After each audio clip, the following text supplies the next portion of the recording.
Hey everybody, Chris Fafalius here. If you enjoy One Hit Thunder, which I'm assuming you do considering you're listening to it right now, I want to tell you about another great music podcast on the Evergreen Podcast Network. It's called Riffs on Riffs. On this season of Riffs on Riffs, hosts Toby Braswell and Joe Watson are breaking down one iconic pop song each week. Everything from Taylor Swift's Cruel Summer to Journey's Don't Stop Believin' to Naughty by Nature's OPP. Each week, they crack open the song, trace its history, decode those cryptic lyrics, and unearth the hidden gems in its musical DNA. Not only do they dive into the song's history, lyrics, and impact, they also go down some fun and oftentimes hilarious rabbit holes. So yeah, if you're a fan of One Hit Thunder, I think you'll also enjoy Riffs on Riffs. So go hit that subscribe button on Apple Podcasts, Spotify, or wherever you get your pods. This episode is supported by FX's Clipped, the scandalous story of the 2014 Clippers owner's racist remarks captured on tape and heard around the world. The series charts the tape's impact on a dysfunctional basketball organization striving to win against their reputation as the most cursed team in the league. Starring Lawrence Fishburne, Jackie Weaver, Cleopatra Coleman, and Ed O'Neill.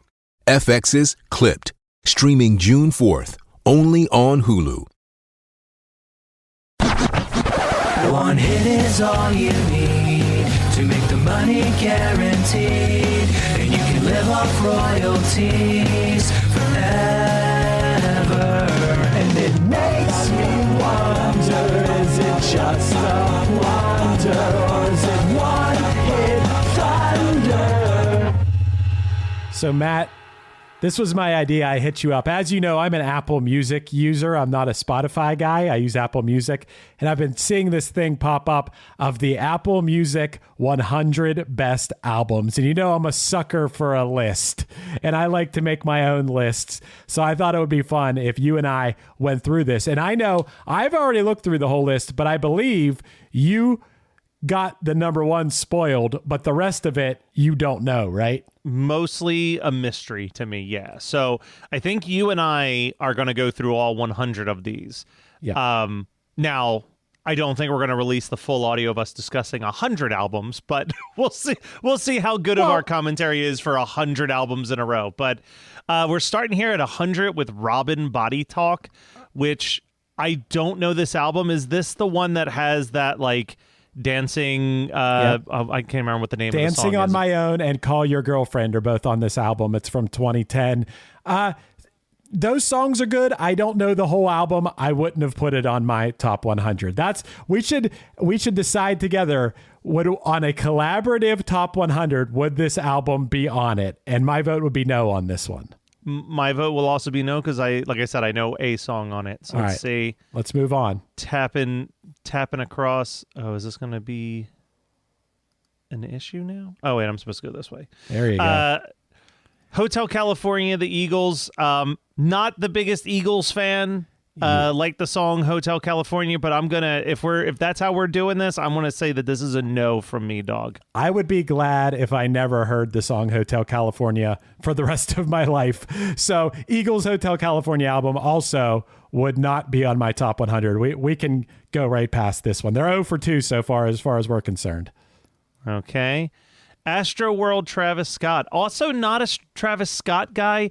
Is the argument, I think I saw someone post explaining this a little bit, that this is supposed to be culturally significant albums, not what their staff's favorite albums were, but the ones that they thought had the biggest cultural impact. And I mean, I guess, I could see Travis Scott in that, but I also am glad that it's at the very bottom of the list because I don't think that I would say the Hotel California Eagles album has more cultural significance than Astro World, at least. Well, this is the album with Sicko Mode on it. If you know one Travis Scott song, you probably know that.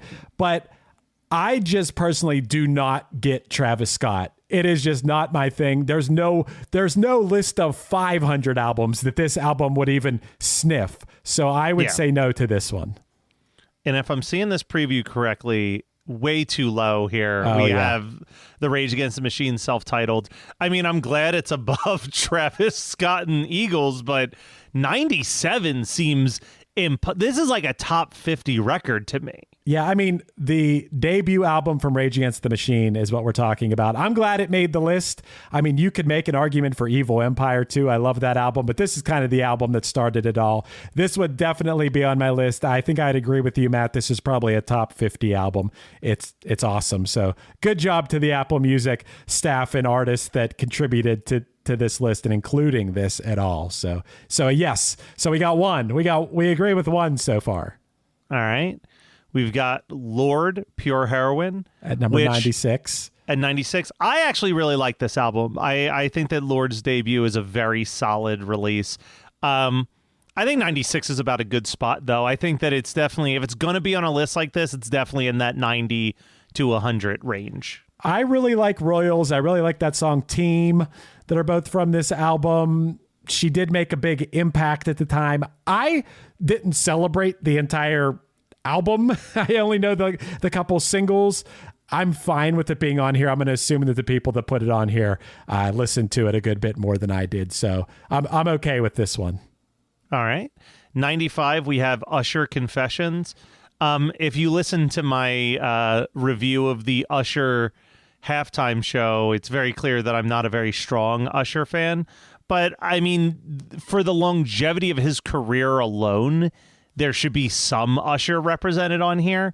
And Confessions definitely was, that album was massive. I feel like we've done a ton of One Hit Thunder episodes where we're talking about what the Billboard charts were, and they're just like, for that like 2009 to 2011 range was just song after song from this album. Yeah, I mean, this is the album with Confessions Part 2, Burn, Caught Up. This is a gigantic album.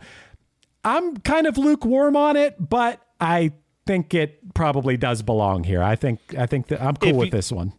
If you're going to put an Usher album on, yes, this is the one. This is the one. Okay, so here's the first one where I've never heard of this. Yes, right. Untrue Burial at 94. Yeah. Not for nothing. Like, look, I get it. You and I are both either in our 40s or nearing our 40s, and maybe our fingers aren't fully on the pulse, but we're also two guys who host two different music podcasts, and for a list of 100 significant albums, one of us should be aware of who the band is. This is complete bullshit. It's a British electronic music producer. I think it might be like a dubstep-ish album. Let's not waste any more breath talking about this. This is dumb. Okay. So another one I actually don't know at 93, A Seat at the Table, Solange. This is Beyonce's sister. You don't know this album? I don't. This is really good music. I mean, okay. I can't cite particular songs from it, but I've put this album on before because people raved about it, and it is good, as you can imagine. It's just in the Knowles genes to make good music, I think. So yeah, I'm cool with this one. Top 100 might be a little bit of a stretch, but it's not outrageous. All right. We've got Tyler, the Creator, Flower Boy. I've always been torn on how I feel about Tyler, but I mean, it is undeniable that him and the entire like group of rappers that he works with have left a major influence in modern hip hop. So I definitely think that someone should be represented. I'm sure anybody who's listening or watching can let us know if this Flower Boy album is like the one that should represent it. Okay. At 92, it wouldn't be in my top 100. I think it's pretty good for Tyler, the Creator, but he's not one of my favorites, but he's obviously creative and good. So I'm fine with this here. Okay. Yeah. Let's see. 91. We've got George Michael, Listen Without Prejudice, Volume 1. Well, Chris, do you know which songs are on this one, perchance? Dude, yeah, Freedom 90 is on this. I just can't believe if you're going to put a George Michael album on your top 100, how is it not Faith? So is this the only George Michael album that makes the list? Spoiler alert, yes. But Faith has Faith, Father Figure, One More Try, Monkey, I Want Your Sex. I think this is right artist, wrong album. Okay. Just a mistake. All right. I think that's a fair assessment. I was like, I'm not even familiar with this album title. Okay, AC/DC, Back in Black. Now we're talking about some classic rock, which, I mean, this is the first classic rock since the Eagles on the list, sitting at 90.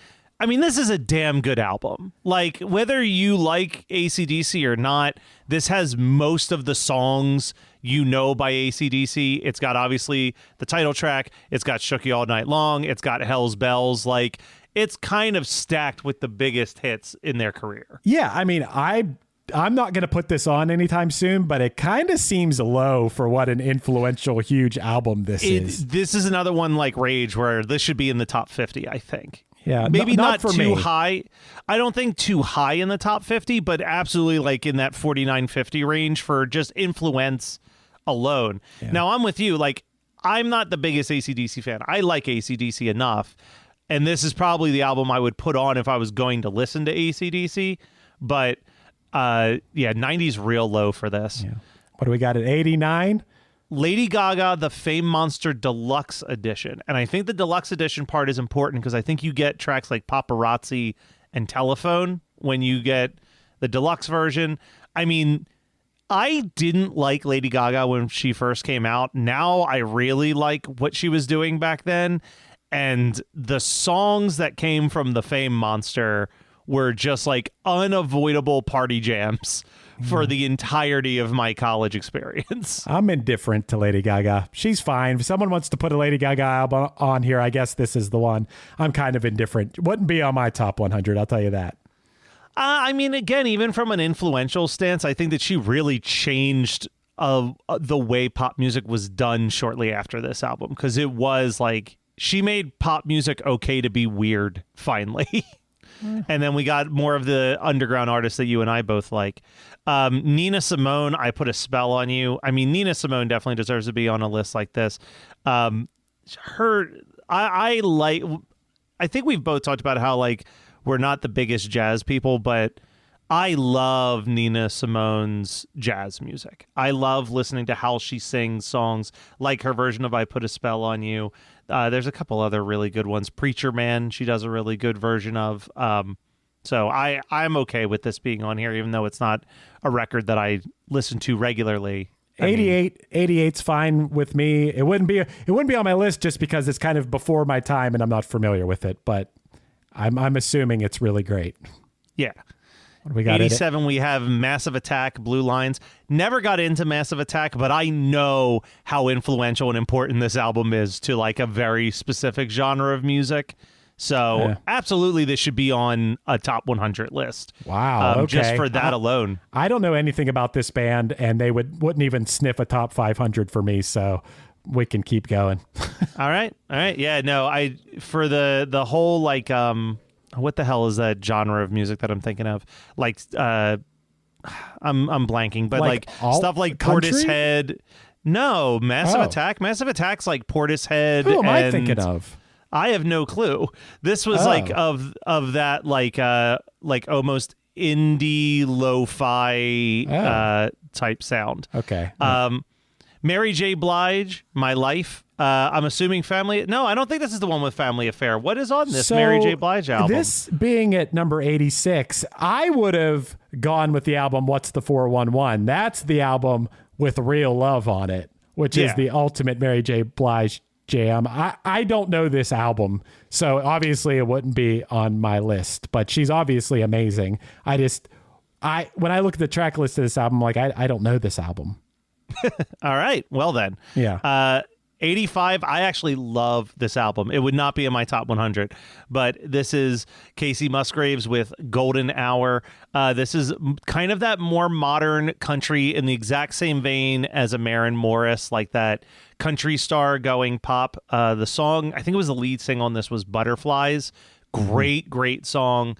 Definitely recommend checking out this album if you're not familiar with it, but 85 on a 100 most influential albums list seems outrageous. Most influential. You keep saying They didn't say that. Or best. They're saying still, best. They're saying still best. still should not be on this list is what I'm saying. I'm feeling like we're getting to that point where there's a lot of albums that I'm thinking we're not going to see on this list. Yeah, and let's keep something in mind, Matt, here. They're saying best. They're not saying, like, you were talking about, like, oh, Travis Scott, he was influential to whatever. But they're saying best. So I'm not familiar with this album to be able to call it best. I feel like I'm saying that a lot, but I do know there are a lot coming up that I am familiar with.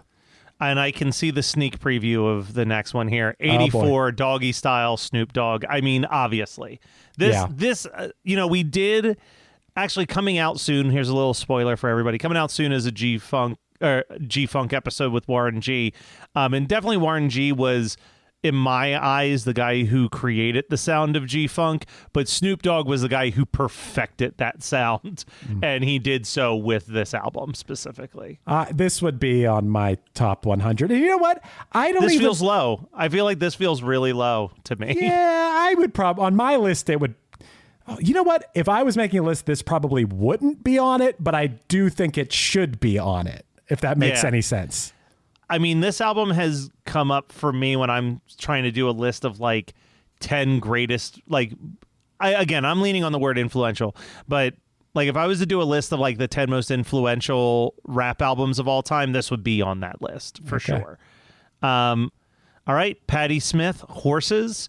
Does this have Because the Night on it? I don't know. All I know is that people love this, and I am not familiar with it. A little before my time, and I know it's never too late to check something out. I would say TBD, to be determined if it's on my list, and I feel like lately, like doesn't Taylor Swift have a new song where she like says I'm Patti Smith and you're so and so or whatever? I'm sure she does. Yeah, because I think we talked about it on our Taylor Swift album review. But hey. I like the songs that I've heard by Patti Smith. I'm more of a Patti Smythe fan myself. Smythe. You like her work with Scandal? Yes. Yeah. Warrior. Yeah.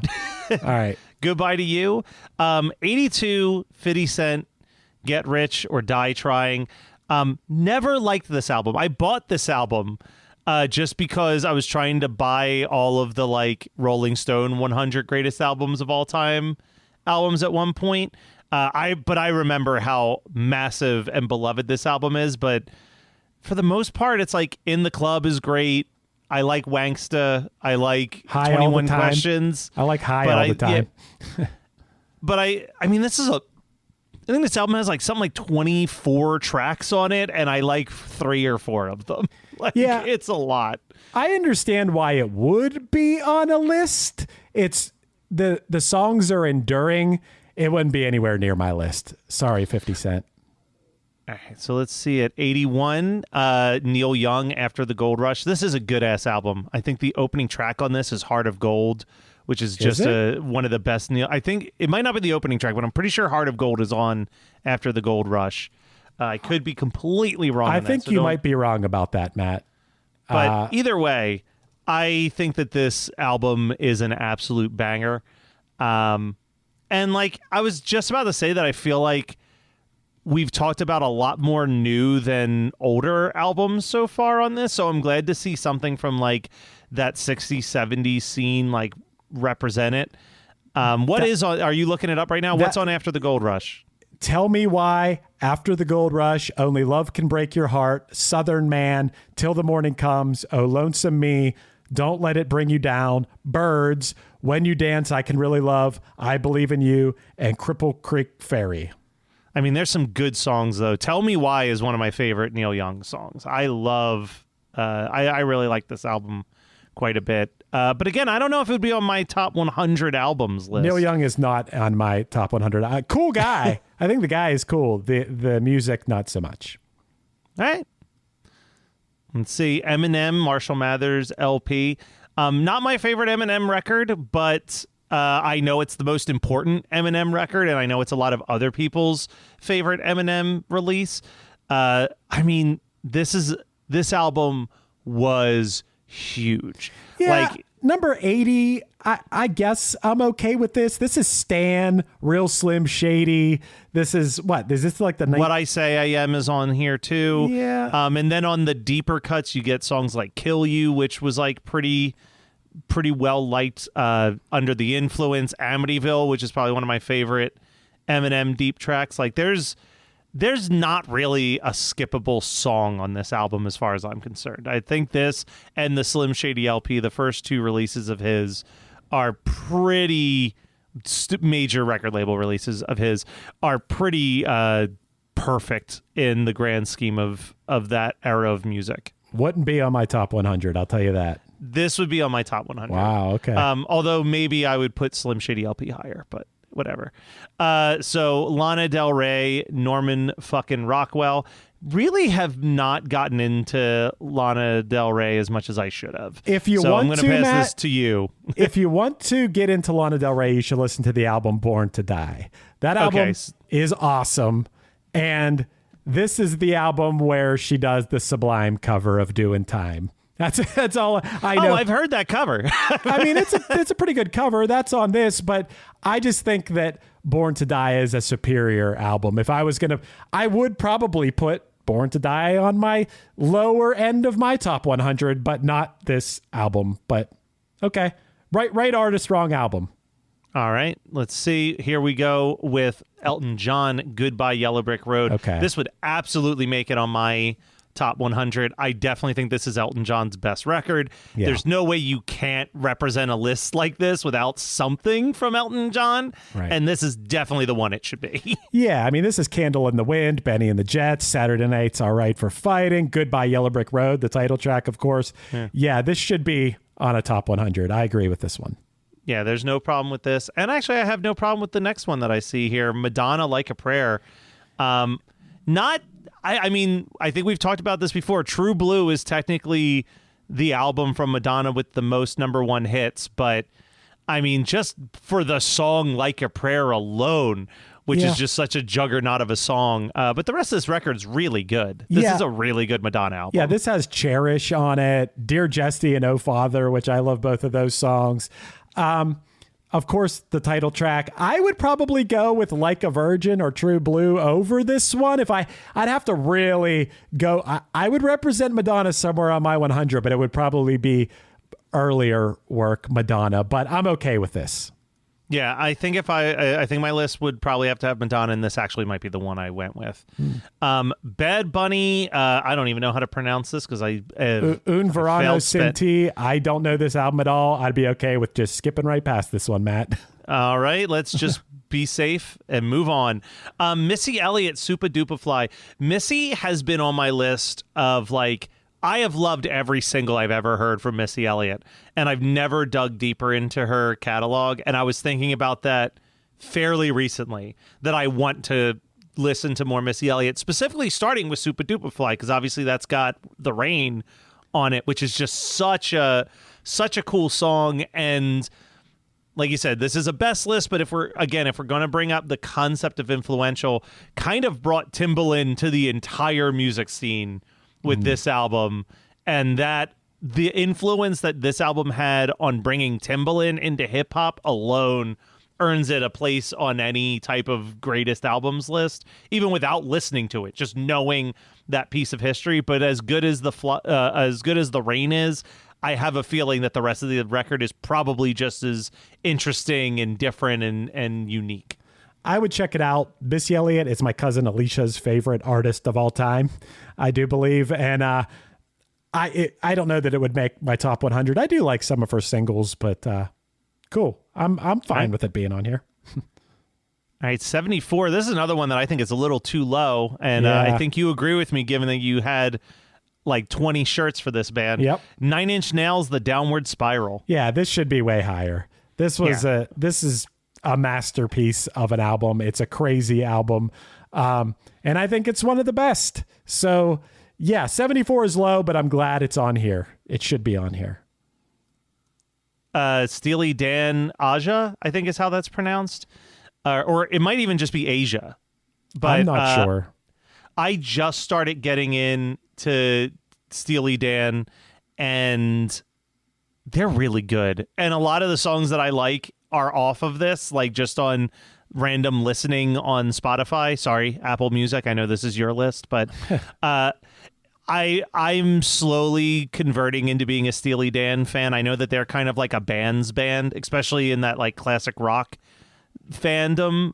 So right now, me personally, I wouldn't put this on my top 100 list, but I understand why it's on this list because musicians love this band and love this record. This is only a 7-song album, and I don't think I might know it to hear it, the songs, but no. What are the songs on it? Black Cow, Aja, or Asia, however you pronounce it, Deacon Blues, Peg, Home at Last, I Got the News, and Josie. You definitely know Peg. Okay. It's like an instrumental piece, but you know Peg. I promise you, there's no way you've been to a party. There's no way you've been to a barbecue with a bunch of people your parents' age and haven't heard Peg. Okay. Playing out the speakers. All right. SZA, SOS. Love this album. I was gonna say you're the bigger SZA guy than me. This album's incredible. Matt, you should give this album another try. I like it front to back. It is one of the newer albums on this list, and I think it deserves to be there. It would be in my top 100. It might be in like the 60 to 70 range on mine too. I think they got the placement and the album right. I love this. I love that it's on here. All right. Sounds good. Moving on to Kraftwerk, Trans Europe Express. Kraftwerk is another one of those groups that I keep hearing that I should listen to. Just never got into it because I'm not that much of a techno kind of guy. But I mean, the name when I hear the name Kraftwerk, I immediately think extremely influential band to like a very specific subgenre of music that I don't listen to. So I guess representation wise, sure. Early hip hop used Kraftwerk a lot. Kraftwerk samples a lot. I think that was like a commonly used thing. But yeah, I don't know this album at all. And anytime I've listened to just straight up Kraftwerk, I'm like, this is something I would never listen to. So it would not be on my top 100. All right. Let's see what's at 70, rounding this out. NWA, Straight Outta Compton. I mean, yeah, this has to be on this list. It's such a good record. I mean, it's honestly one of those albums where it's the combination of these people is pretty much greater than any of their individual solo releases for the most part. I mean, The Chronic from Dr. Dre is also pretty high up there, but in general, most of these guys were never able to be as good as they were during this album at that time. And I love this album, so let's go with it. Yeah, I mean, it should be on here. I agree. All right. Let's see what brings us into number 69, Metallica, Master of the Puppets. I love this album. Whether you're a Metallica fan or not, this is like the Metallica album, I think. I think I even heard Chris DeMake say that at one point when you were asking him about Metallica, and he said like this has the songs he would want to deconstruct on that show, because you start, I mean, just the 1-2 punch of Battery right into Master of the Puppets. Sanitarium. Do you call it Master of the Puppets? Sorry, Master of Puppets. And then like Sanitarium, Welcome Home is such a great song. Damage Incorporated is such a good song. I mean, this was as much as I'm like lukewarm towards thrash metal, this album was unavoidable when I was a kid. This was the Metallica album to own. Yeah, I'm fine with it being on here. I'm not a Metallica fan, but I respect them. They wouldn't be on my top 100, but this probably should be here. This would be on my top 100 actually. And so would this. The Strokes. Is this it? The debut album from the Strokes featuring Last Night and Someday. I'm sure a lot of people would probably rather see Room on Fire here, but I love this record. Yeah, I mean, I just think, sure. Yeah. I mean, this has Last Night on it. I think that's probably, it's one of the best Strokes songs, and this was the one that kind of started it all. So, yeah, 68, I'm fine with it. Probably, if it made my top 100, let me back up. It wouldn't make my top 100, but I understand. But I understand why it does. So we can move on. All right. I mentioned this earlier. Portishead Dummy. This album is also fantastic. I don't know Oh my God. See, I really got into this just a couple years ago, like that lo-fi type of like chilled out type music. So like this feels to, I'm trying to think of even like a band to compare it to. I mean, I guess a Massive Attack, which you also didn't know, but this is like just like, so actually, do you know the song Six Underground by the Sneaker Pimps? Nope. Like, take me down Six Underground. Da, da, da, da, da, da. So it's basically a female fronted, very like lo-fi hip hop beats with like a soft voice, kind of like singing cryptic lyrics over top of it. It rules. Like, this album absolutely rules. Should be on this list. Would definitely be on my list. Like, 2 thumbs up. I'm glad to see it represented here. All Chris, right. you should check it out. I will check it out. Getting into some sad boy music at 66 with the Smiths, The Queen is Dead, which I think does have my favorite Smith song on it, How Soon Is Now. It does not. But, it does not. Oh, it doesn't? Well, then whatever. Fuck this album. Yeah. No. It doesn't. I was. That's what I said. I said if it's the Smiths and it's not How Soon Is Now, or maybe This Charming Man, if it's not one of those 2 songs, I'm not interested. Those are the 2 songs I want to hear. I wouldn't put this on the list. All right, I can see the preview in the corner, and this would be on my list. It would be higher on my list. It would be in my top 20. Wow. That's De La Soul, 3 Feet High and Rising. Another one of the albums, like I said earlier with Doggy Style, that I would put on the list of 10 greatest albums in the history of hip hop. Wow. This album would be on there.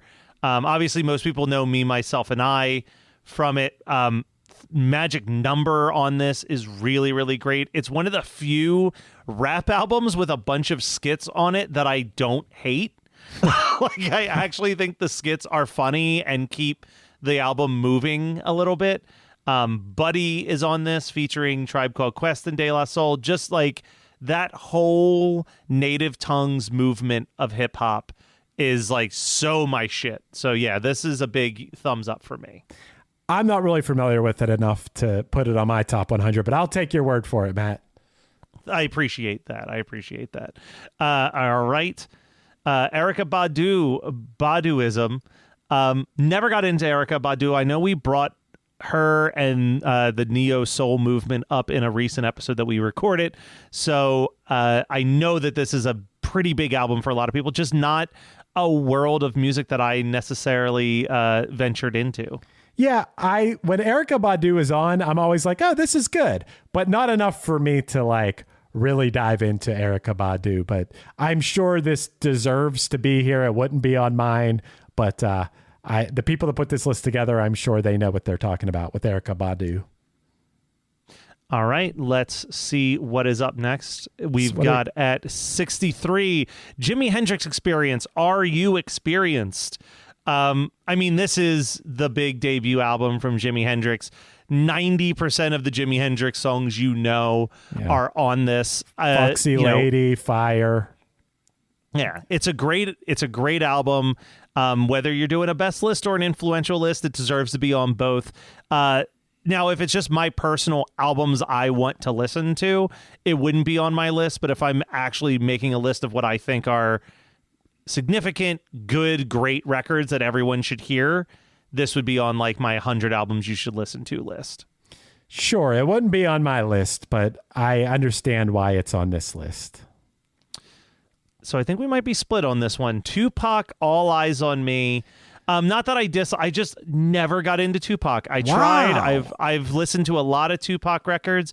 In the battle of Tupac versus Biggie, I'm firmly team Biggie on that one. I do think that if you're going to put a Tupac album on any list, All Eyes on Me is the one. Dude, this is the album with California Love on it, which I think is one of the greatest rap songs ever. How Do You Want It's on here. I Ain't Mad at Ya. Ambitions as a Rider. Two of America's Most Wanted with Snoop Dogg. This would be hovering down at the bottom, but I like that it's in their Apple Music best 100 albums. I think it should be probably. And I'm not saying, I mean, even on my favorite 100 albums, absolutely not. But if I was doing a list like this, absolutely. And I think 62 is a good spot for it. Here we go. My favorite. Sade. Sade, Love Deluxe. I was going to try to prove to you that I could say it. Oh, wow. Sade, Love Deluxe. Obviously, I used to think her name was Sade, so I've listened to a ton of Sade. Chris, tell us why this should or shouldn't be on this list. I kind of only know Sade singles and not entire albums, but I do know that No Ordinary Love is on this album. And even though it wouldn't be on my top 100 because I don't know the whole album, that song alone, I wouldn't argue with someone saying like, yo, if you like No Ordinary Love, this album should be on there. So I got no problems with it. Sade is incredible. All right, hitting number 60 here with the Velvet Underground and Nico. Chris, what is your vibe on this band? Velvet Underground is one of those groups where like I got really into Lou Reed's solo stuff, but I never actually dug too much deeper into Velvet Underground except for like a handful of songs. Blind spot for me, major blind spot. Of course, everyone knows this banana on the cover of the album. Very iconic image. It's an Andy Warhol image, but I don't know it. So obviously it wouldn't be on mine, but I think it would be on most music historians' lists. So absolutely, from a historical stance, this is clearly a very important record. Arctic Monkeys, AM. This is another group. I feel like I always get embarrassed when we do lists like this because I realize how many blind spots I have because I was too busy memorizing Five Iron Frenzy's entire discography to get into the Arctic Monkeys. But I mean, every song I've ever heard by the Arctic Monkeys, I thought, oh, this is a really good song. So what's your thoughts, Chris? We're getting close to the 50 point here where we're halfway up the list. This feels high. I don't know this album. I do like some Arctic Monkeys songs, but I don't know this whole album. Obviously, it wouldn't be on mine. Yeah, it does feel high. In all the history of music, you're telling me this Arctic Monkeys album that I've never heard is in the top 60 at number 59. Yeah, I think that's kind of bullshit. So we can move on. Here's a juggernaut of an album. Oasis, What's the Story, Morning Glory. This would be on my 100 best albums list. This would probably even be on my 100 personal favorite albums list. Talk about just like the singles that wouldn't quit on this record. You've got probably the three biggest songs they've ever put out on this album with Wonderwall, Champagne Supernova, and Don't Look Back in Anger. But then you've got these other deep cut tracks like Roll With It and Hello, and like every song on this. This was like Oasis. And I'm not even that big of an Oasis fan. I just think that when they got in the studio to record this album, they could not miss. And I don't think they've ever been able to capture that energy again. Easily one of the biggest albums of the 90s. Certainly should be on this list, in my opinion. I would agree it should be on the list, but it wouldn't be on, if it was my best, it wouldn't be on the list. I respect it and kind of like the songs more than I ever have now. I didn't like it at the time. Wouldn't be on my list. I feel like I'm such a negative Nancy about their list so far, but it's fine. It's fine. It should be there, obviously. All right, let's see. D'Angelo, Voodoo. We were talking. This is similar to Erykah Badu, and just like I missed out on this entire like neo soul movement that was happening. I obviously remember the music video where D'Angelo is just full ass naked, spinning around. I don't know if that's from the Voodoo album or not, but that's basically where my knowledge of D'Angelo begins. Yeah, this had the song Untitled, How Does It Feel on it. If I was going to go with the D'Angelo album, which a D'Angelo album would not be on my top 100, but if there had to be one, it would be the Brown Sugar album. So I don't know this album well enough to put it in mine. So we can keep going. All right. 56. Disintegrate. Oh my God. Disintegrate. No. Oh my God. Disintegration.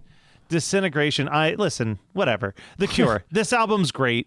Arguably in the conversation for best Cure album. They've got a couple good ones in this same time period, but like, this is a good album. This has Love Song on it. This has Pictures of You on it. But if I just can't believe it wouldn't be Kiss Me, Kiss Me, Kiss Me. Well, that's what I was going to say. I think that there's like 4 Cure albums that all came out one after another, where I think any of them would be valid.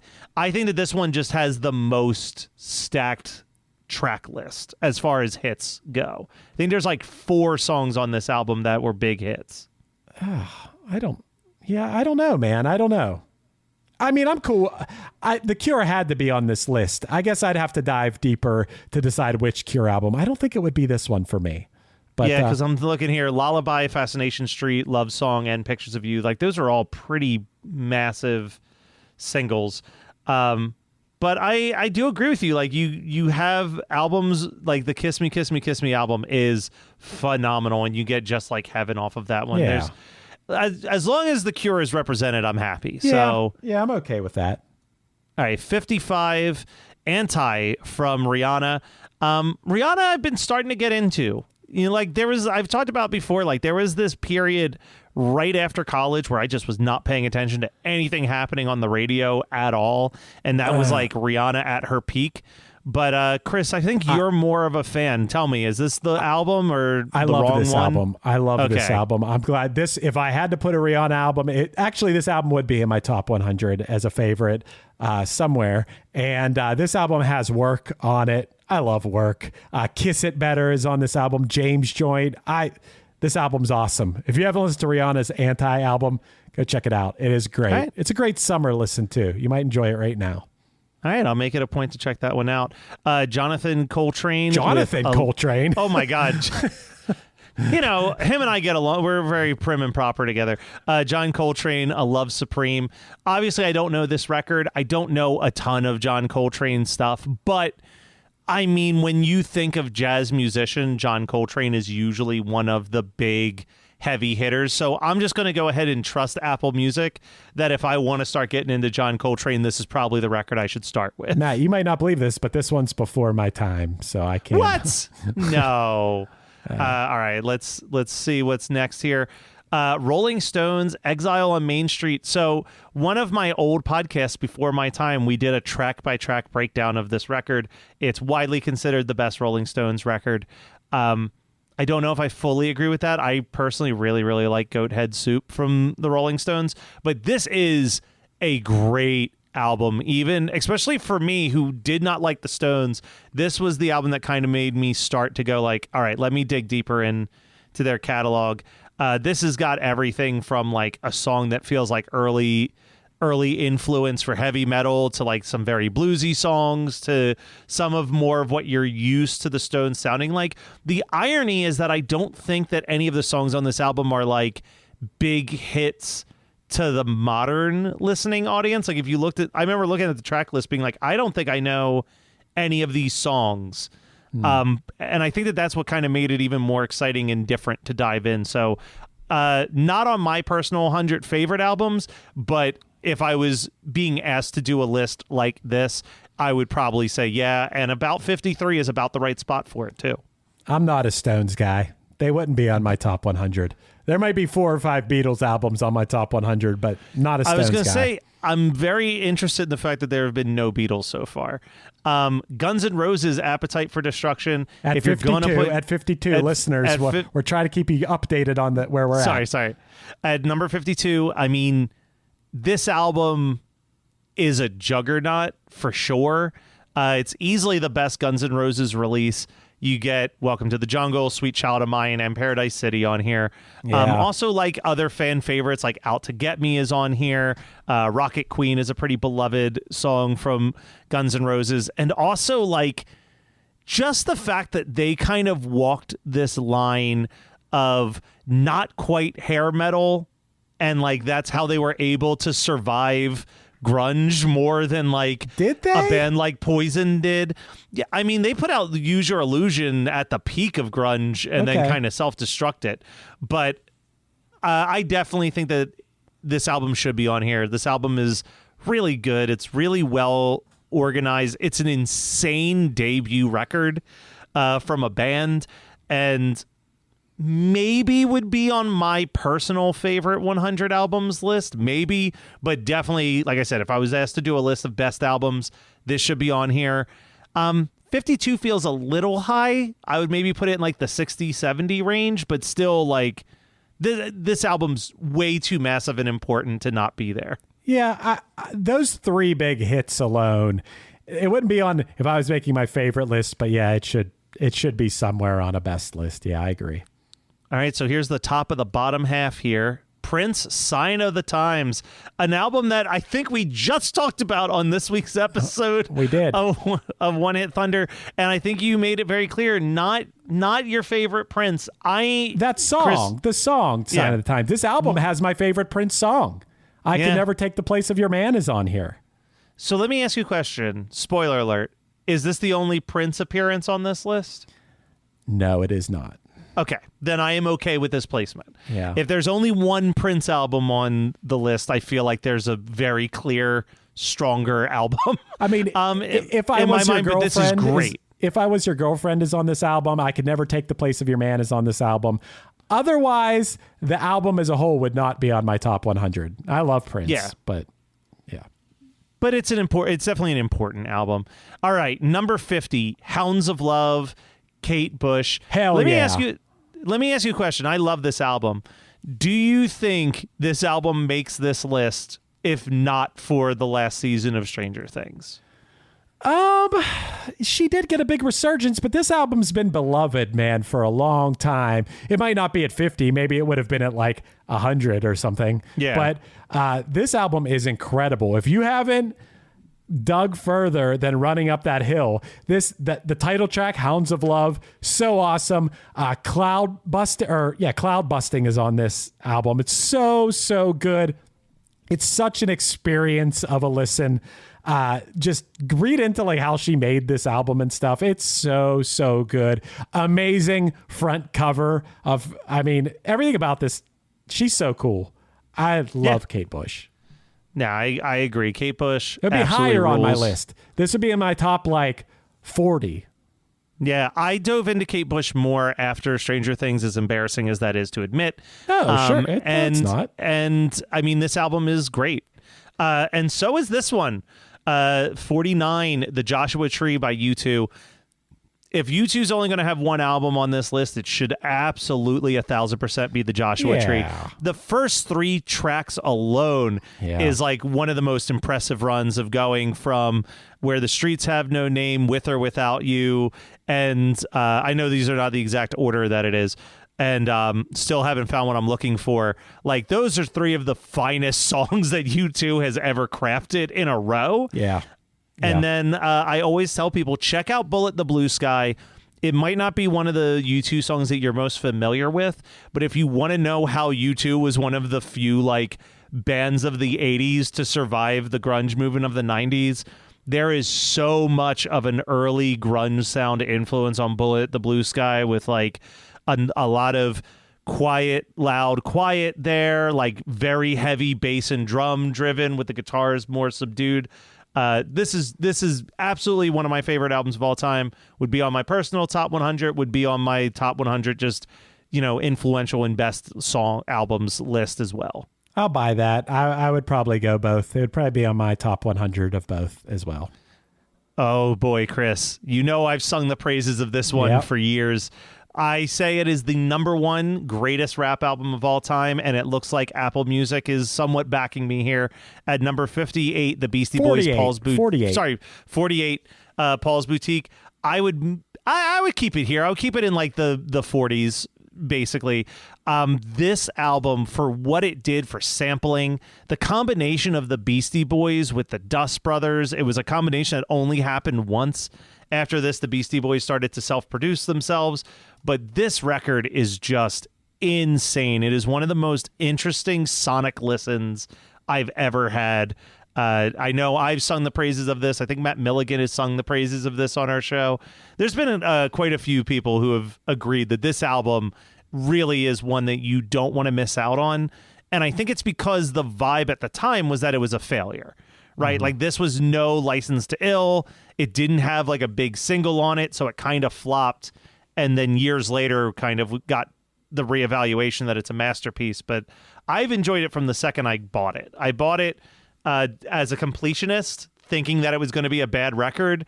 And by like the third track, I was like, this might be the best thing the Beastie Boys have ever made. I got to dive into this one more because I have heard you really hype this one up for a long time. So, I mean, I've said before, like the sampling, I mean, this is kind of Bismarck. We talked about recently, like Biz Markie getting hurt real bad by the sampling controversy. And like, that's really unfair because the Beastie Boys did a lot more damage right before that song came out. I mean, this literally ends, a track ends with them sampling the shower scene from Psycho and the girl dying from Jaws on top of each other as the end of a track. And I don't think they paid a single penny to anybody for it. So, it's why you have to pay to sample things now. Drake, Take Care. You are way more the Drake guy than I am at 47. I mean, at 47, I've like thought about like what the best Drake album is before. I think this is probably it. This album has headlines on it: Over My Dead Body, Marvin's Room, Doing It Wrong, Hell Yeah Fucking Right is on here, Make Me Proud is on here, Lord Knows is on here, which is funny because it's a song with Rick Ross, and Rick Ross famously hates Drake now and talks shit on him all the time. Whatever you think of Drake as a person, I think people's attitudes have really changed about him, but it's a great, like, the pop elements are what makes it so great, and I think it's just like a lot of catchy, good songs. And I think Take Care, if I had to put a Drake album in my top 100, this would be the one. All right. At 46, Bob Marley and the Wailers with Exodus. Now, I think excluding Bob Marley's greatest hits, this was probably the best-selling reggae album in history. You've got 4 massive singles on this one. The title track, Exodus, which is probably the least famous of the 3. You've got Jammin' on here. You've got 3 Little Birds on here.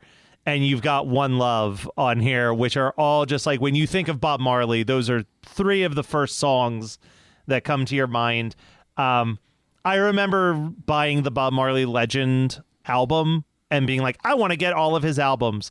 And then I realized that pretty much every song I love by him was on Exodus. So again, for my if I was making a list of just Matt Kelly's favorite 100 albums, Bob Marley wouldn't make it, and like 4 Punchline Records would. But as far as important, influential albums, this should be on here. I think 46 is kind of high. I would put this in like 70 or 80 range, but it's a big album. This wouldn't be on my list, but it should be on the list. It's one of those. Well, I think this one's going to be on your list, Chris. Oh, yeah. Well, here's the thing. At number 45, we got Björk with Homogenic. This is Björk's only appearance on the list. Spoiler alert. And this is my 3rd favorite Björk album. So I would have had Vespertine at number 1. I would have had Post at number 2. And I would have had this at number 3. And all 3 of those albums would have been in my top 100. This album has Hunter. It has Yoga. It has Unravel, Bachelorette, All Is Full of Love. This is a great album of... If you go buy her greatest hits DVD of all her music videos, there's some incredible music videos from this album. And in general, it's great. It's moody. It's emotional as hell. And I love it. Don't get me wrong. I absolutely love this album. I love that it's on here. I love that it's this high. And I just think that if I was making my top 100, this is probably where I'd put Homogenic. This seems like the right place in the top 100. But then I would have 2 more Björk albums. You'd have 2 more higher. That would be higher. Yeah. So they got this right, but what they didn't get right is not putting more Björk albums on this list. That's how strongly I feel about Björk. All right. Well, at 44, we've got Inner Visions by Stevie Wonder. I'm going to ask you for another spoiler. Is this the only Stevie appearance on here? It is not. Okay, good. Inner Visions is really good. But again, if this was on here and Songs in the Key of You was not, that would be, or Songs in the Key of Life was not, that would be a huge fumble.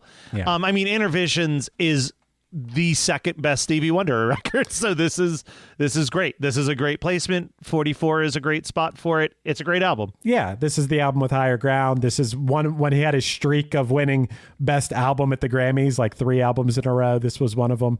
There should be multiple Stevie Wonder albums on this list. So no arguments from me. Talking Heads, Remain in the Light. This is the album that, of course, gives us.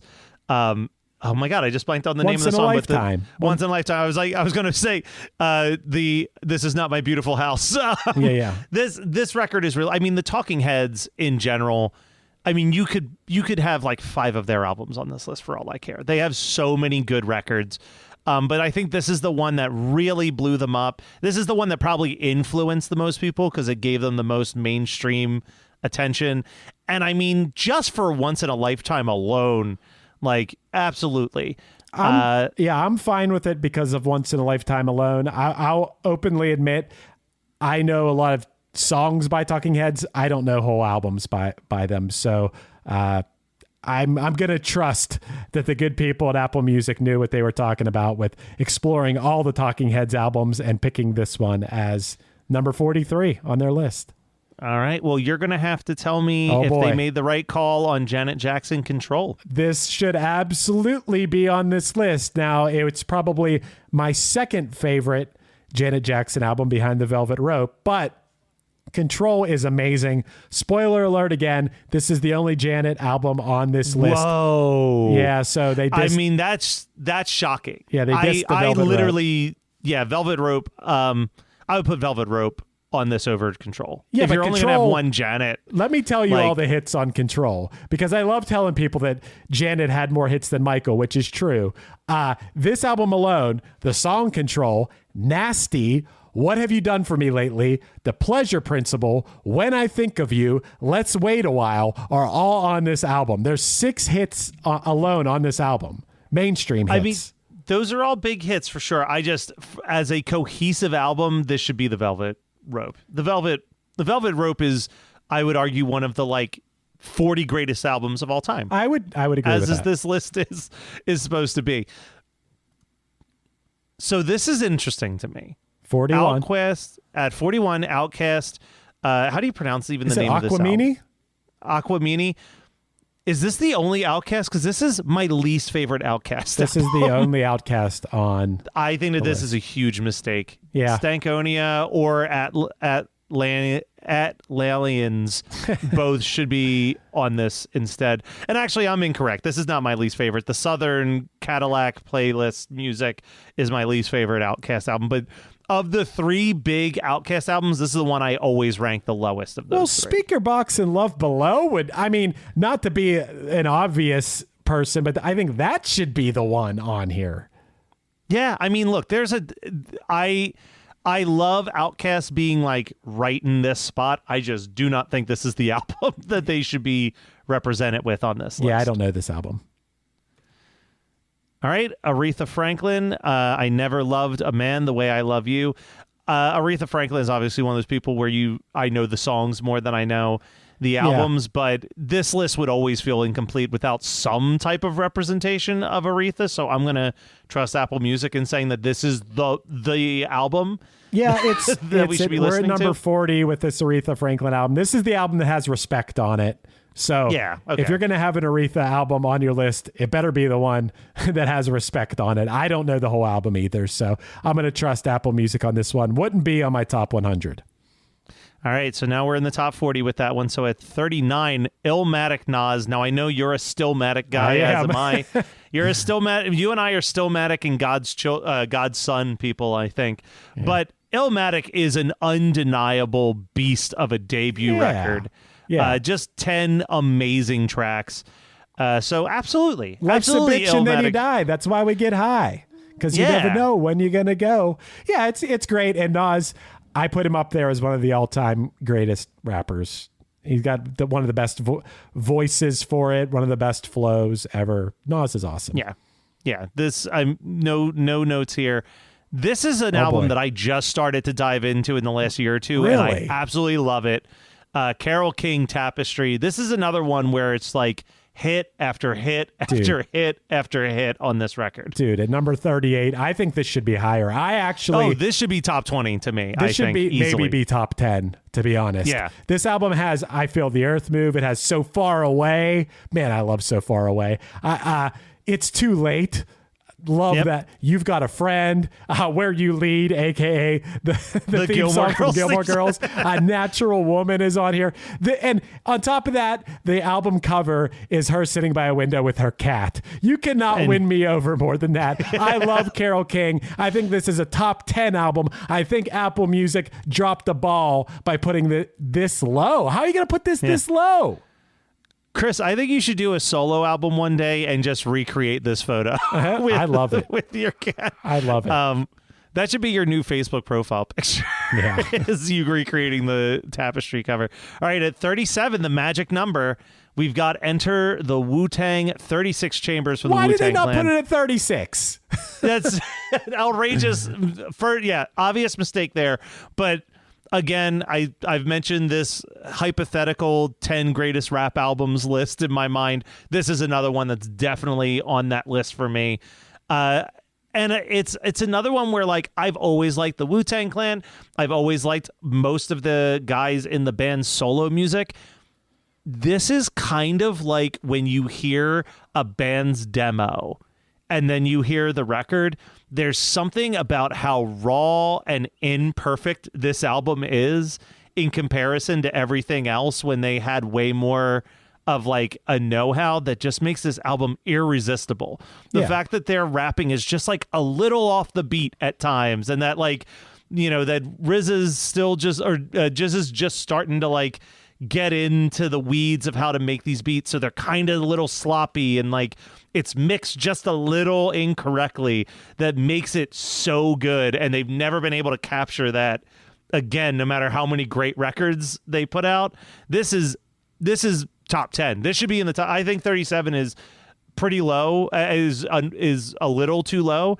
And like you said, it should just be moved up one more spot anyway, just to put it at 36. But this should absolutely be on this list. It would be in my top 100, but it would be low in my top 100 because I don't really listen to it on a regular basis, but I always enjoy it when it's on. So it should be on this list. I listen to this album way too much. For Beyonce, self-titled Beyonce. Remind me what's on this one. So at number 36, we got Beyonce's self-titled. This has Drunken Love on it. It has Partition on it. It's good. Wouldn't be in my top 100. Okay, fair enough. All right, let's see what's at 35 here. London Calling by The Clash. Obviously, if you're going to have something from The Clash on here, this should be there. I'm realizing that this is kind of the first punk anything that's shown up on the list, really. Yeah. Which is... I mean, if this is the only punk album that shows up on the entire list, I don't know how I feel about that. But I mean, this is a great record, and this is a record that has a lot of tracks. It's like 21 or 22 tracks, I want to say, and it keeps your attention throughout the whole thing. It feels the way that punk music is supposed to make you feel, right? Like, it's urgent. It feels like they have a lot to say, and they're going to say all of it as quickly as they can, and it's just got that, like... It's definitely the best release from The Clash. It's iconic cover, iconic everything, really. So I'm okay with this, like, right here at 35. I wouldn't put it higher than this. I like the spirit of this album. I feel like Apple Music would feel ridiculous if they didn't put it on here. It wouldn't be in my top 100 because it was just, I don't know, before my time and just not my thing. But I do like punk music, so, you know, they were an influence indirectly on me for sure, but I don't know, just not too interested in this album. All right, 34, we've got It Takes a Nation of Millions to Hold Us Back by Public Enemy. Absolutely, this is the Public Enemy album that you should pick, I think. It might not have the biggest hits from Public Enemy. It definitely has songs that you know, but you're not going to find like Fight the Power or 911 as a joke on here. But I think as a cohesive album, this is the best album that Public Enemy ever put out. Bring the Noise is on here. So yeah, that's awesome. Wouldn't be in my top 100, but I respect the fact that it's on this list and it's as high as it is. Yeah, that's a really high placement. Well, no, I know for a fact it's not the highest rap album on this list. Yeah.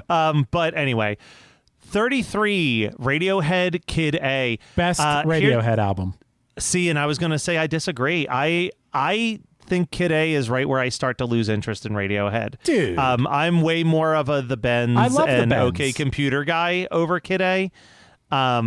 But Radiohead should be on here. This wouldn't have been my album pick, but I know that there are people who think that this should be the number one record of all time. Dude, that song, the national anthem, that's like National Anthem's really good. Idiotech crazy. Is really good. Like, everything in its right place is on this album. This album's awesome. It's a good album. It's just it's not what I want. It would be in my Radiohead. top 100. It'd be like 60.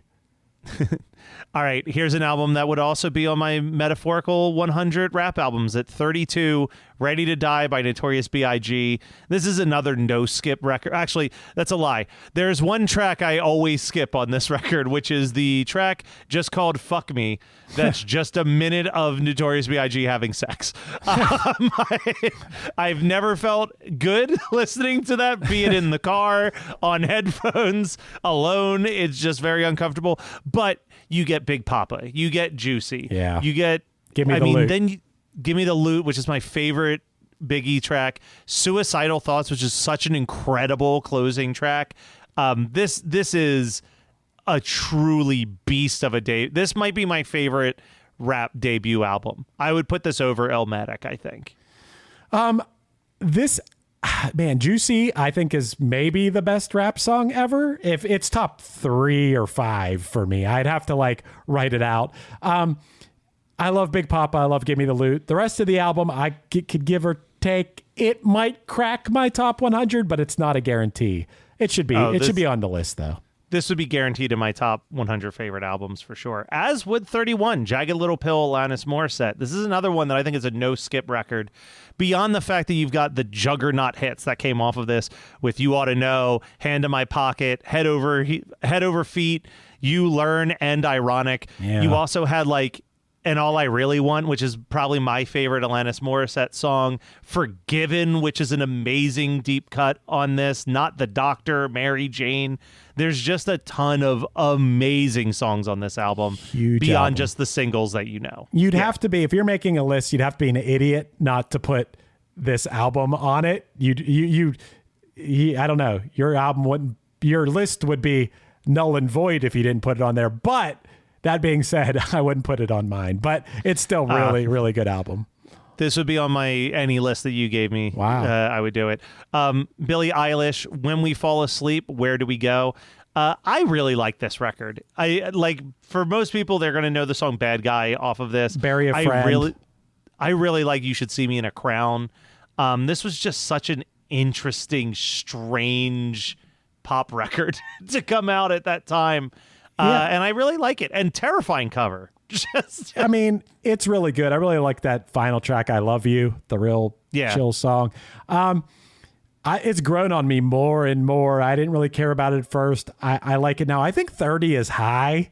And I know 30 is really high for any recently released record. Yeah, but I guess you're just taking into consideration, you're going, I hope they're going purely on the songs. And they're like, Billie Eilish should absolutely be on this list. I don't think she'd be on my top 100 yet, but I feel like I actually haven't listened to her newest album yet.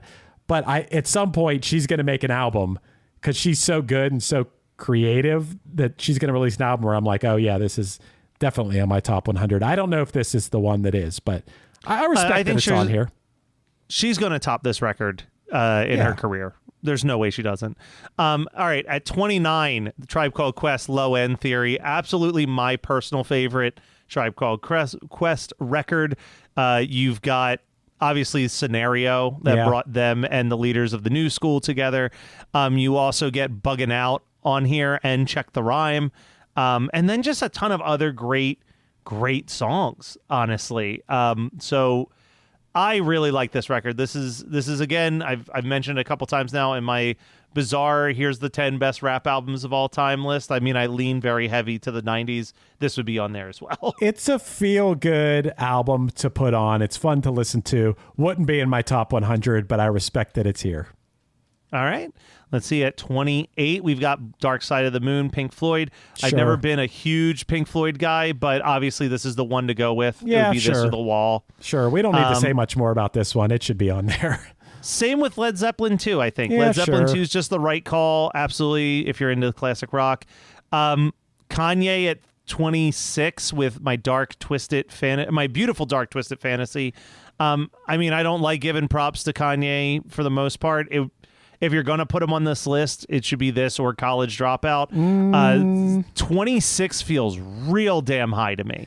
And let me clarify, if I was doing favorite albums and I had to put a Kanye one on, I'd put Graduation personally. Well, what breaks my heart about Kanye is that he's one of those people I can't separate the art from the artist. I don't know why I can't do it with him. He let me down so bad.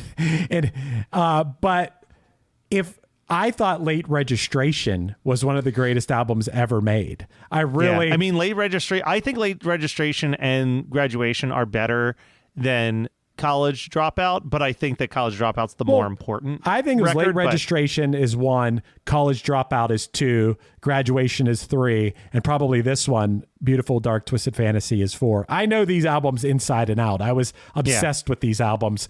And this feels too high for this album, I think. But if I was able to separate the art from the artist and just go on albums, then honestly, Late Registration would be a top 10 for me. All right. That's good to know. Miles Davis, Kinda Blue. I just recently dug into this album because it's one that shows up on every list of greatest albums of all time. When they're trying to cover everything. I know this is before your time. But when it comes to jazz records, this is the album. This is the jazz album that everyone says to start with because it is. It's a great release. That's all we really need to say about that at 25, I think. At 24, The Rise and Fall of Ziggy Stardust and the Spiders from Mars from David Bowie. Probably my favorite Bowie. It's pretty high up there with most people, I would say. Not a big Bowie guy, but I know Starman is on this album. I don't know entire Bowie albums. Obviously, he wouldn't be on my top 100 just because I'm not a Bowie guy. Like, I'm not a Rolling Stones guy. I like Bowie more than I like the Rolling Stones. I will say that. I think he's interesting. The songs don't really do a lot for me, but, maybe I haven't dove in enough to David Bowie. I always feel like he's one of those people, like, maybe I just haven't heard the right songs because he's definitely doing cool stuff and pushing boundaries. I like that. But I guess, sure, it should be on here. There you go. 23, Daft Punk Discovery. Okay. This is a great, this is the Daft Punk record. Yes. If you're going to put a Daft Punk record on there, you got Harder, Better, Faster, Stronger. You've got Aerodynamic. One more time. You've got my personal favorite by them, which is the Digital Love Song is just fucking unbelievable. I love, on this album, I love High Life. Yeah. It's not a really bad... Really good. There's not a skipping track on this at all. So absolutely, I don't know if I would have put it at 23 on my personal list, but this definitely needs a place on a 100 list. 23 is very high for this album, but it would be in my top 100. Yeah. Okay. Now I think we're about to hit where it's like just based on should this be this high or not. Born to Run, Bruce Springsteen. This is the Bruce Springsteen record as far as I'm concerned. It doesn't have the hits that Born in the USA has, but you get Thunder Road, which is in the argument for one of the best songs ever written. You've got the title track Born to Run. You've got 10th Avenue Freeze Out on here. I think my hometown is on Born in the USA. But this is a great record. I just can't believe it's not Born in the USA.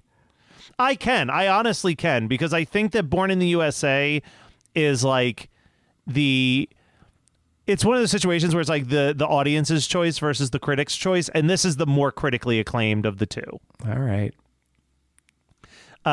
Which leads us to our first Beatles appearance here at 21 with Revolver, which is one of my not my number one for sure, but one of my favorite Beatles releases. It rivals number one for me. Eleanor Rigby, I'm Only Sleeping, Yellow Submarine, Good Day Sunshine. It's one of my favorites. Tomorrow Never Ends. Tomorrow Never Ends with that insane Ringo Starr drum beat that just continues throughout the whole song, and it's a great record. This is a top 3 Beatles album for me. Yes, I agree with that. And then we get at 20 Pet Sounds. What can we say that hasn't already been said in this case? This is low for Pet Sounds. This should be in the top 10. this should be arguably top 5, honestly. But I mean, it's got, we've said before, one of the greatest songs ever written with God Only Knows. Back up though. I say it's low because it's always in the top 5 on these sort of lists. Yeah. To be honest, I mean, it has 2 of the greatest songs ever written. Wouldn't It Be Nice and God Only Knows. And it's an amazing accomplishment. But, you know, as a whole album, listening to it, it'd be in my personal top 50. I'm just surprised that they put it only at 20. It's very shocking that it's only at 20 on a list like this, for sure. Yep. 19 for Dr. Dre and The Chronic. I mean, another beast of a record.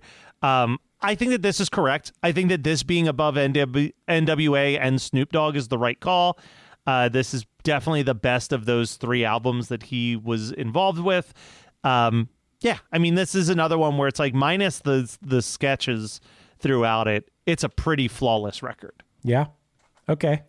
Right. It wouldn't be in my top 100, but it's such an iconic album. 19 feels high to me, but that's fine. This one feels high to me. At 18, we've got Taylor Swift's 1989 Taylor's version. I must admit, I haven't listened to the Taylor's version release of 1989, but when 1989 came out, that's kind of when Taylor Swift started to click in my radar. Yeah. Because it had songs like Welcome to New York and Shake It Off and 22 and Mean and Style and all these other great songs.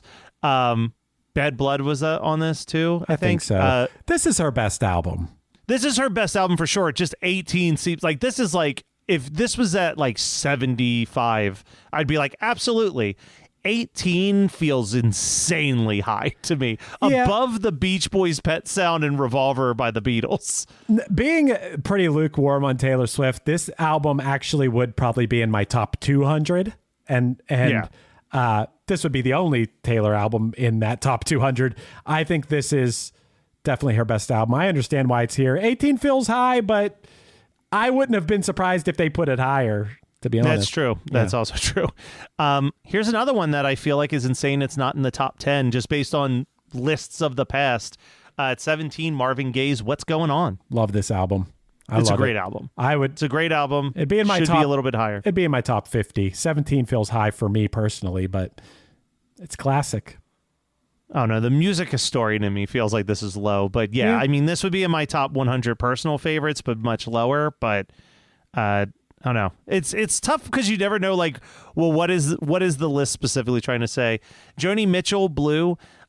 Never got into Joni Mitchell the way I need it.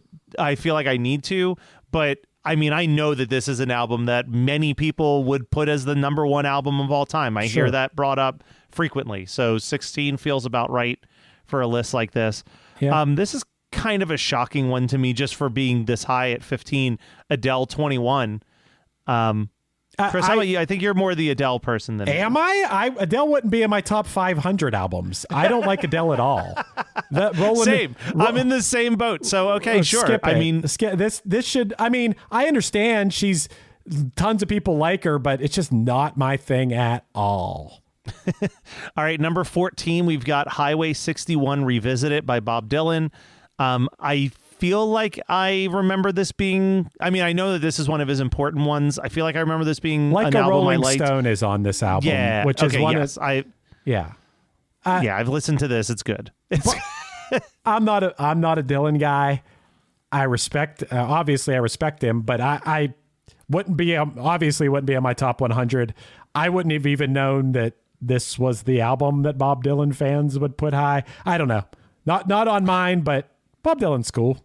Yeah, I think we're like hitting that point where in most lists, these are just like a rotation of the same tracks, which is why Jay-Z Blueprint at 13 feels so shocking to me.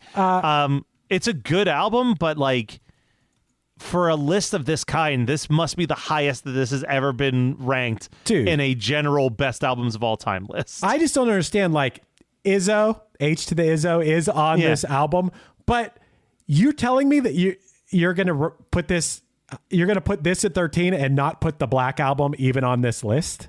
Yeah, the Black Album I think is his best work. Yeah, without competition. This is bullshit. Yeah, that's a bad call. All right. I thought that we were only getting one from them, so I'm excited to see that OK Computer from Radiohead does make an appearance on here at number 12. Definitely could see this being in the conversation for best albums of the 90s. At number 12, probably even higher than that. 12 on best albums of all time. I still think it should be in the top 20, but 12 feels real fucking high. It does feel really high. I mean, Paranoid Android is awesome. Karma Police is awesome. But, this is like my third favorite Radiohead album. So I don't know. 12 feels high. 12 feels. This wouldn't be in my top 100, even though I like a couple songs. Yeah. All right, and just missing the top 10, Rumors from Fleetwood Mac. I mean, this is a beast of a record as well. It's practically every single track is a hit. Yeah. And I dove into this fairly late, like maybe like 5 or 6 years ago. I really dove into Fleetwood Mac. This is without a doubt their best record. Yeah. And I mean, this would be in my top 100 if I was doing a list like this specifically, where you're ranking best albums of all time and not personal favorites. Yeah, this would be in the top 20 for sure. This feels low for this, actually, and I'm shocked that this didn't make the top 10. It would be in my top 100 somewhere for sure. It would be on my list. Well, surely whatever's at number 10 must be like a absolute classic, massive record. We have Lemonade from Beyonce at number 10, which is a fine record, but again, when you go from Fleetwood Mac Rumors, that's like an undeniable masterpiece in every way imaginable, putting Lemonade above it feels weird. It's dumb. It's not a good call at all. I mean, I like Lemonade. I really like the song Formation. I love that it was like, I like the video aspect of this album. Every song had a video. I don't love all the songs, I'll tell you that right now. But 10? That's so high for this. That's really, really, really high. That's way too high for this. I mean, it wouldn't be on my top 100. So number 9, we have Nevermind from Nirvana. I mean, I'm an In Utero over Nevermind person myself, but I get it. This is the iconic record. This is the one that should be in there. The fact that In Utero's not anywhere on this 100 list seems strange to me, but like some British band that I've never heard of is hanging out in the top in the bottom 80 like is weird.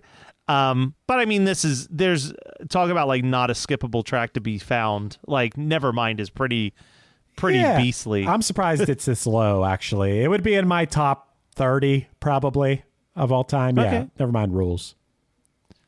All right, at number 8, Amy Winehouse, Back to Black, which the movie of the same name got released with almost no one really saying anything about it, so I don't think I heard it's not very good. Yeah, I don't imagine it was. But, I mean, this is a really good album. It's amazing. This is, I think 8 is super high for it, but it should be on a 100 list for It's sure. in my top 30 as well. I mean, I love this album. I love her. I got no issues with this being at 8. I like that it's at 8. And I like that this is at 7. Kendrick Lamar's Good Kid, Mad City. Just an absolute insanely good record. Probably not the right Kendrick album. I think That's what most I people would thought. say To Pimp a Butterfly. Yeah. But like Kendrick just being represented at all, I support. I do too, but To Pimp a Butterfly is the album, man. Yeah, this is where we're getting like weird calls left and right, I think, on these.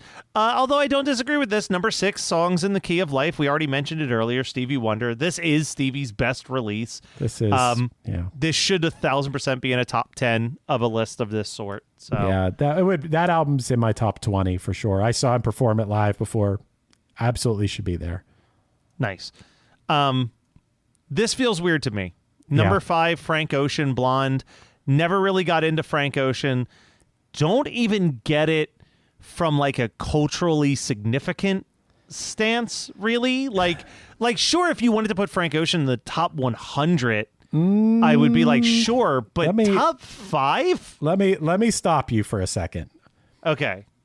I love this album. I love the song Nights. I love Solo, White Ferrari, Self Control. This album is a real journey and it is incredible. But his album before this, Channel Orange, is a better album and one of my all-time favorites. Channel Orange, I could easily, on my personal list, I could put Channel Orange at number 5 on my top 100. Definitely in my top 10. Easily in my top 10. But putting Blonde here in my top 100, Blonde would probably be like number 90, and Channel Orange would probably be number 5. Okay. Let's see. I don't think we have any more big surprises from here on out, really. Purple Rain, Prince and the Revolution. This was the album I was thinking of when I said was Sign of the Times. Hopefully that's not the only Prince representation. I mean, it's like 9 tracks, I think, and all 9 of them are just incredible. It's a greatest hits album. It's Let's Go Crazy, Darling Nikki, When Doves Cry, I Would Die for You, Purple Rain. It is a stacked album. For me personally, it's a top 40 album, but any list like this, it should be in the top 10. Number 4 seems like a nice place for it. So at number 3, we have Abbey Road from the Beatles, which I don't have a problem with. I like the album Abbey Road. I think what my problem is that we only have 2 Beatles albums on this entire list, and Sgt. Pepper's Lonely Hearts Club Band isn't one of them. How funny is it that on lists all the time, they always have Sgt. Pepper's as the number 1 album of all time, and it's not even on this top 100. Not even on it at all. And Abbey Road is here, which is Come Together, Here Comes the Sun, Something, Golden Slumbers. It's a great album. I mean, there's a lot of great songs on this. This would also be in my top 3 favorite Beatles albums, but the fact that it's more what's not here than this being here for me. Yeah, I'm okay with it. It's fine. All right, number 2, Michael Jackson, Thriller. Again, it's of course. I've actually started to come around to leaning more towards Bad over Thriller as a better overall album. I think the second half of Thriller loses a little bit of steam compared to Bad, but I don't know. Are you about going that. to check what the track list of Bad is? Yeah, I'm looking at the track listing to see if I should say that's outrageous, because every song on here is a hit. What's the back half of this? Dude, PYT's on the back half of this. What are you talking about? Or wait a second. I'm just saying, all right, so let's look at the track list of Bad, though, right? So you've got Bad, The Way You Make Me Feel, Speed Demon, Man in the Mirror, Dirty Diana, and Smooth Criminal, and Leave Me Alone. That's a pretty stacked record as well. You're talking about the back half of Thriller is Beat It, Billie Jean, Human Nature, PYT, and then some other song, The Lady in My Life. But you're telling me that it starts to... You just said that the back half of this starts to slow down for you, and it's Beat It, Billie Jean, Human Nature, and PYT. Get the fuck out of here. Okay, sorry. I thought Baby Be Mine and The Girl Is Mine was towards the back half. Those are on side. Yeah, those are in the front half. So yeah, I mean, I'm just saying it's not a flawless record. I think that The Girl Is Mine is just an okay song. I think Baby Be Mine is just an okay song, and Lady in My Life, I don't think anyone really remembers that as a track. Okay, I'll give you that. And then number 1, I mean, I don't know how I feel about this. Yeah. So the Miseducation of Lauryn Hill from Lauryn Hill, I think that this is a great album. Mm-hmm. I think that this is definitely in the conversation of top 20 or even top 10. Number 1 feels high. Number 1, and dude, this is coming from a guy who... X Factor is easily one of my favorite songs of all time, if not my favorite song of all time. I've definitely said before that X Factor is my favorite song of all time. It might be. And I own a t-shirt of this album cover. I love this album. And I've seen articles in the past talking about how, this one album of the year at the Grammys and people being like, oh, that was wrong. They were off on that one. And me being defensive of it. But I will agree. Number 1 does feel high for this. Yeah. But I think the thing about it is the album sounds and feels timeless. You put it on does. Now and it still feels just like it did back then. So, yeah, man, I actually think it's pretty cool that they made that number 1. I like that. I mean, I think it's achieving what they wanted it to do, which is it's going to get people talking. Got us Chris, talking. Real quick, it certainly got us talking for an hour and a half. The longest thing I think we'll ever release on the One Hit Thunder feed. Do you think there's any snubs, Matt? Did any instant snubs come to your mind? I mean, I said a few of them. Like, I can't believe Sgt. Pepper's not on there. I can't believe In Utero isn't in there. Sure. Actually, like I said, the fact that like Green Day Dookie isn't I on know. there, or really any punk albums but London Calling, like no Ramones, like no like Rocket to Russia from the Ramones, feels like a miss. I think for the most part, the rap albums they got right. I don't. Yeah. There's no one where I'm like, how could this, if nothing else, how could this artist not be represented in some way? Yeah. I think they got all the big ones there. Same with the classic rock. I think they got most of the right classic rock people and the right classic rock songs. As we were going, every time I thought of one, I put it down, whether it was I know some of these are ones that would just be on my 100, like for example, like Bon Iver, 22 a Million. I think that's top 5 album ever for me. Obviously August and Everything After for me, you know? Yeah, I mean, that's one that definitely, I mean, here's something that's weird to think about. I know it's not like our number one group for either one of us, but like no Van Halen on there feels really weird because like usually their self-titled and 1984 are both pretty high ranking and like greatest albums of all times lists. Also, what about no Pearl Jam? No... I was going to say grunge is very underrepresented on this list, actually. Yeah, no Pearl Jam, no Stone Temple Pilots, like bands that really... No Smashing Pumpkins. No Smashing Pumpkins, like that's Melancholy and the Infinite Sadness or Siamese Dream. That's like surprising. Both of those. I knew that Jimmy Eat World Clarity wasn't going to be on there because that. No, but still. Or Get Up Kid, like, Something to Write Home About, which I think is. I mean, but hey, no Simon and Garfunkel on there. That's pretty I'm like scrolling through like what are some of my favorite albums of all time, just to kind of see like what I think should be on there that's not like. I wanted Ben Folds 5, Whatever and Ever Amen to be represented on there. That's a good call because Ben Folds 5, Whatever and Ever Amen. If I was making my personal list, I would really fight for that to be in like the top 20, top 10. Yeah. This is more obscure, so I understand why it isn't there. But like Eels put out an album called Electroshock Blues, which is just like a 5 out of 5 perfect record. Norah Jones Come Away With Me, like the most winningest album in Grammy history, has like no appearance on there, which is like a little strange because I do think that record's still kind of flawless. Mm-hmm. There's just it's definitely more of what was missed. But and also you have 2 Beyonce albums and 2 Radiohead albums on here. Yeah. You could have picked one for each of those and then maybe slid in someone like I really think, look, I know that I was the right age for it or whatever, but I think it holds up. Dookie not being on there seems crazy to me. Dookie not being on there actually does sound crazy. I was also going to say, again, like there isn't like an exact definition of what this list is supposed to be ranking, but if it was hypothetically talking about influential, it feels like something from REM should be on that list. Yeah, you know REM what I mean? should have. They really should have had an album and Automatic for the People, maybe. You know, on there. That or the one after that with Losing My Religion. Dude, like I just thought of of another one that's not on there. Peter Gabriel So is not on there. That's a big miss. I'm like scrolling through my list. Whether you love him or hate him, I feel like it's kind of weird that there's nothing representing like Dave Matthews Band or Grateful Dead or anything of that like that. Just like I feel like not representing anything from a genre that is arguably the biggest ticket selling acts in the world feels slightly off.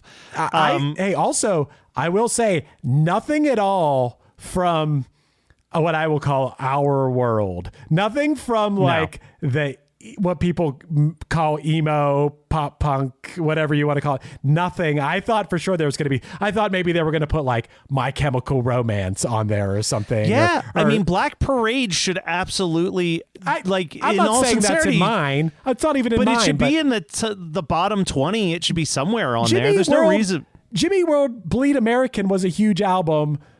Several hits. That album is perfect front to back. I would maybe put Clarity over it, but Bleed American, that's a amazing album. It's not on there. There's a lot of snubs on that list, and I think overall, I don't know. What do you give that list out of 10? I'd give it somewhere in like a B-, C+. A B- out of 10. Oh, sorry. Out of 10? Out of 10, I'd give it like I guess a B- would put it like a 6 or a 7. You know what I mean? I give it, and hey, Apple Music, if you're listening, I am an Apple Music user. I'm not a Spotify guy. I'm an Apple Music guy. So I feel like I can chime in. I give that list like a 5, to be honest. I thought it was pretty Here's another one that I think like wildly missing on that list. If you're just thinking of like lists that we've seen in the past of this, like a couple ones that jumped out to me as I'm like scrolling here. Color in the Shape from the Foo Fighters is one that usually is very beloved. We said Dookie, but also American Idiot could be in the contention for a conversation. And like if you're going for more of that indie stuff, like Neutral Milk Hotel and An Aeroplane Over the Sea is always in that conversation as like these incredible records. It is a very strange list. Chris, the strangest thing about that list is also for me, no Weird Al Yankovic on it, which I'm bringing up because this is our quick slide into plugs. Chris, I didn't even have time to tell you this. Just a few minutes before we hit record on this, I got confirmation that the first ever Weird Algorithm live panel will be happening at San Diego Comic-Con this summer. So we're going to have our own San Diego Comic-Con panel for Weird Algorithm. So stay tuned for more information on that. I'm sure to bring it up on here too. And just one more album that just popped to me, System of a Down, Toxicity. Like I think that's a pretty massive, if you're trying to just like, I'm a big fan of like a holistic list that covers everything genre wise, the best that it can. Like you should cover some element of that 2000s metal. And that's the best album that came out of that. Matt, but anyway, maybe you and I should get together the real best 100 albums. We'll have to argue about what goes where, but we'll do that. We've got plenty of time in the 48 hours we're going to record a bunch of episodes. Why not? Let's take 3 hours to fight over what the 100 greatest albums of all time is. I'm down for that. Chris, is there anything that you want to quickly promote, being that we have no clue when the next one of these bonus episodes comes out? I mean, Punchline's got some shows. We do. Including a massive one in Pittsburgh. Yeah, Punchline has some shows coming up in June. We are doing some shows with the Spill Canvas. We'll be in Minnesota, Chicago, Detroit, and Columbus. Those are all in June 20 something and on. All the dates are on our site, punchlion.com, or you can go to punchlinemusic.com. And then if you're from Pittsburgh, we are playing what should be our biggest show ever in Pittsburgh at the Roxy on November 30th. We are playing our Action anniversary show then. All these shows are Action shows celebrating 20 years of that album. So yeah, man. Hey, it was fun. Yet another album snubbed from the Apple Music 100 greatest albums of all time. That's right. Oh, wait. No, seriously though. Back to what we were talking about real quick, because this is so obvious. If we're talking emo records, also Get Up Kids, Something to Write Home About. I said that before. I missed you saying that one. Sorry. Well, when I was talking about my personal, I knew that that wouldn't be on a list like this. It wasn't not like this, but that should be. If we're actually talking about genre-defining albums, that is to me the one that you use. All right, well, guys, we'll be back with some more regular podcast content very, very soon. Hell yeah. Ever wonder what a punch from Elton John feels like? Or how you'd cope with having turned down the chance to be in Nirvana? Or what signal Keith Richards gives when he wants you to get the hell out of his hotel room? Fans of Too Much Effing Perspective don't have to wonder, because they've heard these exact stories and a jillion others on our podcast.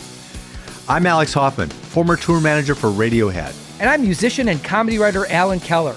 On the TMEP show, we get guests like Nancy Wilson from Heart, Jeremiah Freites from the Lumineers, and Modern Family's Julie Bowen to tell us things they may have only shared with their therapist, clergy, or a TMZ stringer. So join us on Too Much Effing Perspective. That's EFFING Perspective. The only podcast you crank up to 11. Hi, I'm Daniela Clark. I'm Barbara Ann Wild. And we are the Honest AF Show. Our podcast is real, honest conversation with our celebrity friends and pros. Covering our anything but average rock and roll lifestyles. All while tackling the hell that is aging and the battle of beauty. Oh yeah, nothing is off the table. The Honest AF Show is available wherever you get your podcasts.